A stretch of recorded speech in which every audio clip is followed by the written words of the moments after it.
What is going on, Guardians, and welcome back to another Destiny gameplay video. Hey, this video I'm going to be talking about what I've been using on my Titan lately to maximize my chances of winning these Iron Banner matches. They can be fast-paced, pretty chaotic, so I started rocking the Dunemarchers. These are the exotic boots that came with the new DLC, only for the Titan, and basically what they allow you to do is run faster, turn more sharply, and even move quicker while aiming down the sights. So basically it highly encourages you to be very mobile and fits best with something like a shotgun or a sidearm or a fusion rifle. So those are the three things I've been using the most in Iron Banner this week: shotguns, fusion rifles, and sidearms. So that's what the gameplay is going to include, because basically this whole game type highly encourages mobile play. Sniping doesn't really work out too well unless you're really giving it a lot of thought and planning and a lot of forethought, which sometimes just thinking that much about how you're going to collect crests can even be detrimental. So instead, I tend to run highly mobile builds, and absolutely loving the Trespasser in Iron Banner this week. So I've had a lot of fun running the Iron Banner. I do enjoy Supremacy quite a bit. I think that this playlist is a ton of fun. A lot of people don't like how shotgun driven it is, and trust me, I'm not a shotgun main, but at the same time I really like the strategy involved. Okay, so how are we gonna collect these crests? How are we gonna deny crests? Thinking about those things, I've had a number of last second comebacks in Iron Banner this week, because we really started thinking, okay, what do we have to do right now, because they need 2 points to win and we get 12 in a row to come back and win it. And it's just a ton of fun to me. I really enjoy it. So this isn't a playlist that is favorable to snipers. Just understand that intrinsically, by design, that's not an approach that's going to be most beneficial to your team.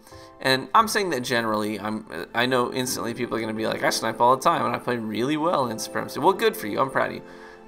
You know, I'm not saying that's impossible, but generally speaking, it's a shotgun dominated, sidearm dominated, fusion rifle dominated playlist. So Dunemarchers, if you don't have them, I would highly encourage you try and get your hands on some. Start decrypting some boot engrams. How do I get those? How do I get exotic boot engrams? Well, I'm glad you asked. 3 coins everywhere. Pop them here, pop them there, pop them everywhere. Pop them at the beginning of every Crucible match.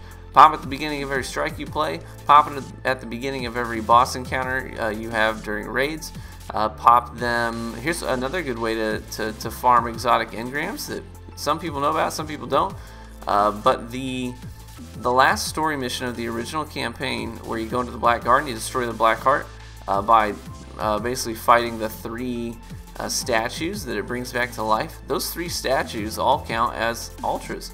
And apparently there is no more cooldown on 3 of coins. I was told that, and I was like, really? So I decided to test it. Sure enough, I went and I popped 3 coins before every boss engagement in that particular mission. So right before all 3 of those statues. And I've had up to 2 drop. A friend of mine said he's had 3 drop in a single run one time. I didn't get that lucky, but I've had 2 in a single run. So that mission, if you just run past everything, or you keep your Sparrow when you go in through the gate initially, that mission's over in 10 minutes. So if you're getting an exotic, maybe even 2, possibly 3 every 10 minutes, hey, that's, in terms of investment and return, that's a pretty good deal. So you may consider doing that. That's how I got a number of exotic engrams. You can't like cheese it by killing yourself and the boss, and you know, like a lot of people do. Well, I'm not sure if you can or can't, to be honest. All I know is that I haven't done it. I'd fight all 3 of them, and then I restart the mission. I did this a few times, and had some pretty good luck doing it. So it's pretty cheese-free if you're a cheese-free kind of person. But anyways, Dunemarchers, highly recommend you get your hands on them. If you have them and you're like, I haven't used them, maybe you should.